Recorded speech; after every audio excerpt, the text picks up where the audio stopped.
I invite you to turn to the Gospel of Luke, chapter 18, verses 9 through 14. Luke, chapter 18, verses 9 through 14. What does it mean to walk humbly with God? Well, Jesus gives us a bit of that picture. Luke 18, verse 9. So Jesus told this parable to some who trusted in themselves that they were righteous and regarded others with contempt. Two men went up to the temple to pray.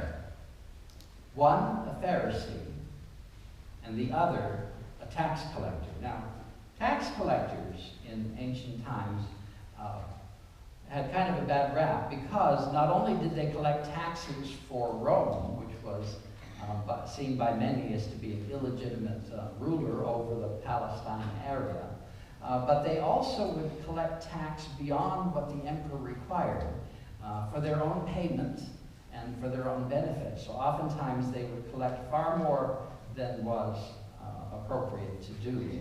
And so they were not well thought of by many. So there are two who come to pray at the temple, a Pharisee and a tax collector. The Pharisee, standing by himself, was praying like this: God, I thank you that I am not like other people, thieves, rogues, adulterers, or even like that miserable tax collector over there. I fast twice a week. I give 1/10 of all my income. But the tax collector, standing far off, would not even look up to heaven, but was beating his breast and saying, God, be merciful to me, a sinner. I tell you, Jesus continues, this man went down to his home justified rather than the other. For all who exalt themselves will be humbled, but all who humble themselves will be exalted. And then we see that Jesus has brought many children who come to him, and he takes the time to play with them, to hold them, to love them, to listen to their stories, to the gifts of God for God's people. We all know people who are legends in their own mind. Their sense of self is over the top, diminishing others. But we also know folks who are characterized by what we might call false humility. They put themselves down, hoping that someone will speak well of them and sing their praises. Walking humbly with God means that we recognize who we are in relationship with God. Who we are in relationship with others, and even with our own heart, too.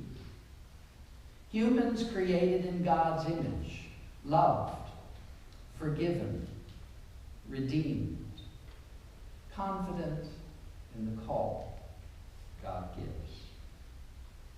Let us pray. O Lord, may the words of my mouth and the meditations of our hearts be acceptable in thy sight. O Lord, our strength and our true Redeemer. Amen. Well, having high standards and strong convictions is certainly commendable. Righteousness is also an attribute to cultivate, but not when it sets itself up in judgment of others. Loving God with heart, soul, and strength is the greatest commandment, according to Jesus. But the second follows closely. Love your neighbor as yourself. And that does mean, of course, first of all, that we do need to love ourselves.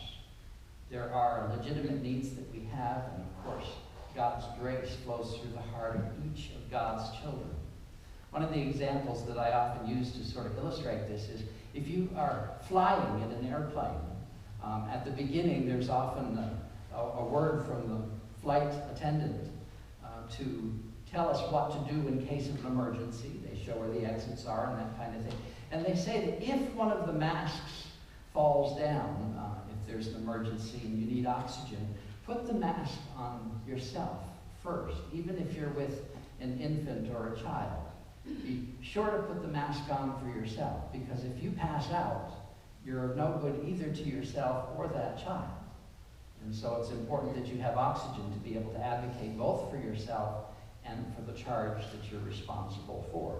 So it is important to love ourselves, but also to love our neighbors as ourselves.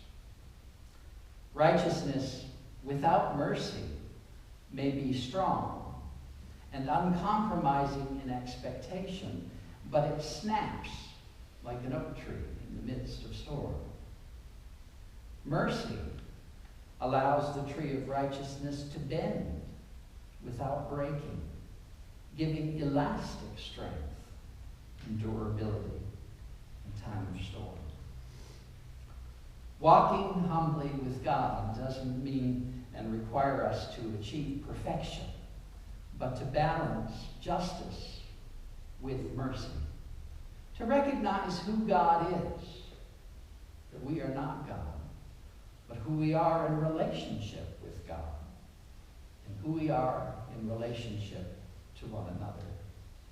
It does not concern itself in changing others, but rather with changing one's own heart. Some of the Psalms, all too many of them actually, ask God to slay the wicked while causing the righteous to prosper.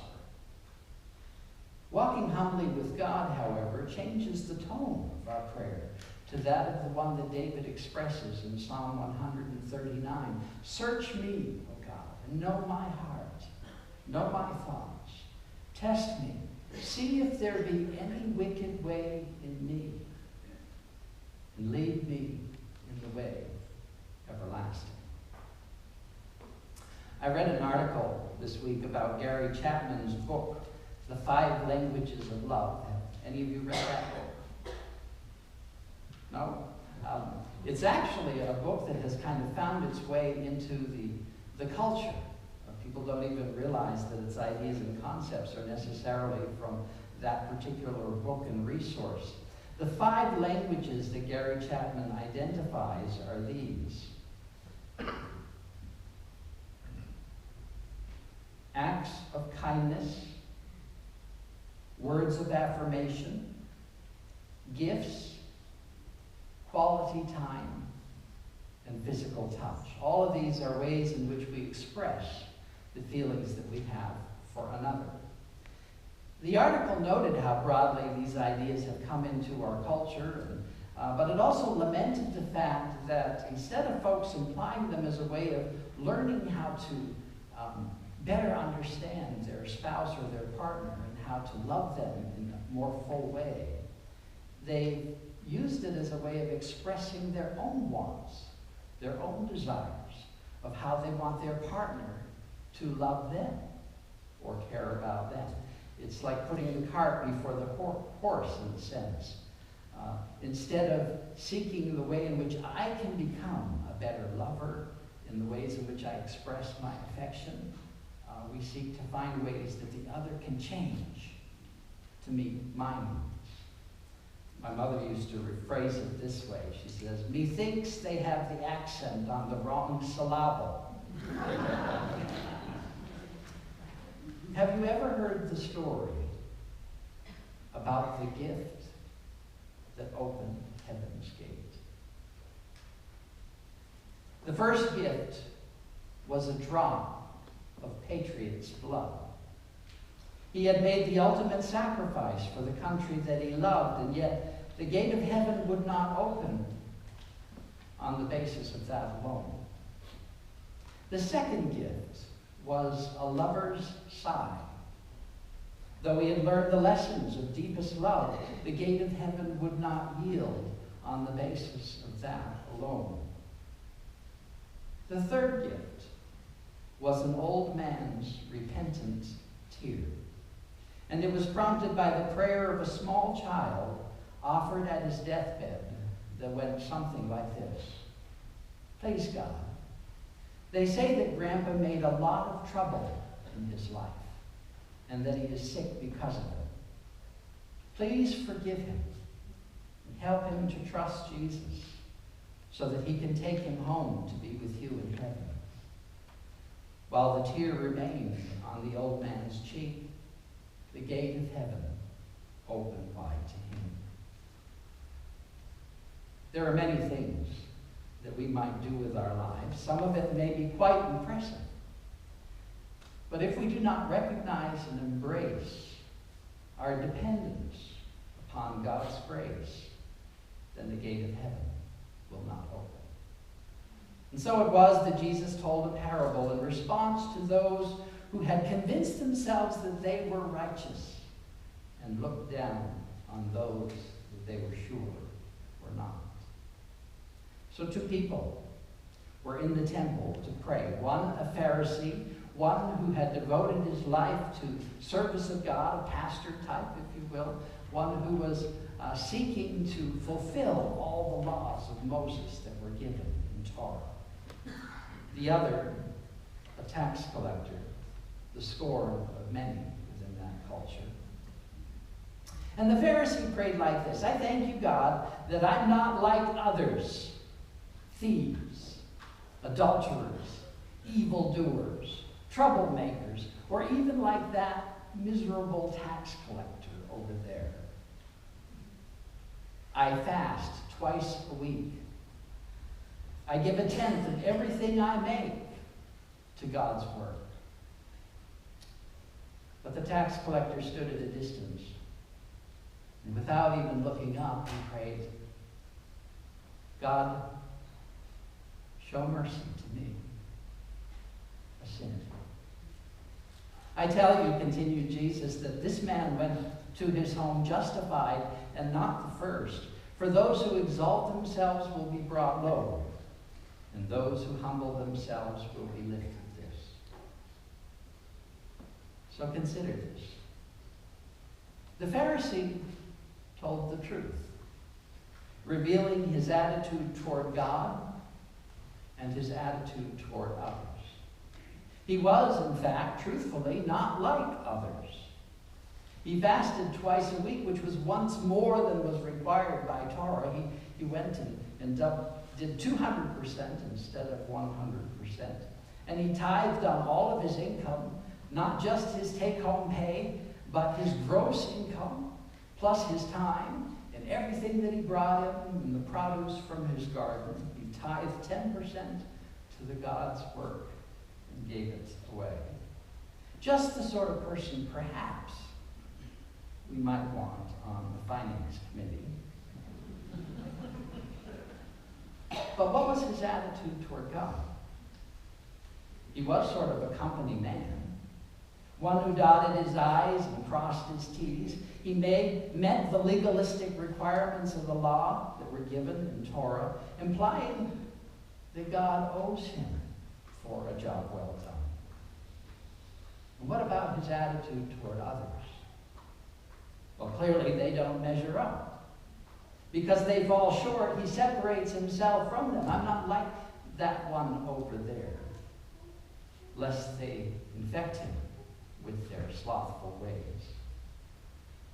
Well, the tax collector also told the truth, revealing both his attitude toward God and his attitude toward others.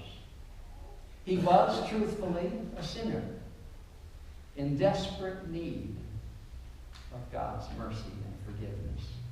And that he readily admits. In his simple prayer, he reveals his attitude toward God, that God is a burning holiness, an ethical superior to him, unable for him to measure up to. But also because God is that wonderful gift of love. God is also compassionate and forgiving, one who can forgive his sin and thereby heal his broken spirit and his broken relationships with others. So what is his attitude toward others? Well, his posture is that of, this is my fault. This is my doing. I own this problem and want to make amends for that which I have done wrong. He took responsibility for his sin without blaming others. Reminds me of when I was in Skowhegan, Maine.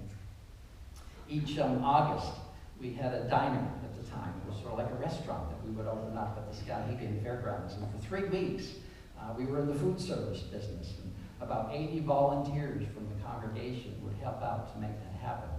We didn't actually serve on Sundays, but the rest of the time we did. And when you have a project like that, of that kind of scale, oftentimes there are miscommunications or times when people get frustrated or irritated with one another. And so Bruce Sherman had a pin, a big pin, that he would wear on his shirt that said, "It's my fault." And so if anyone was upset with anyone else, they would just point to the pin and say, "Bruce, why did you do this?" And he would accept the blame for everybody, for the whole community. Well, in a sense, that's the attitude of this poor tax collector. It's my fault. I did this. Forgive me, God. And the application is readily apparent. Am I so full of self that there is no place for God or for other people? Am I so full of self that there is no place for God or other people? The question reminds me of a seasonal task that my brothers and I used to have on my dad's farm. Each day we would throw hay in the sheep, in the pens for the sheep.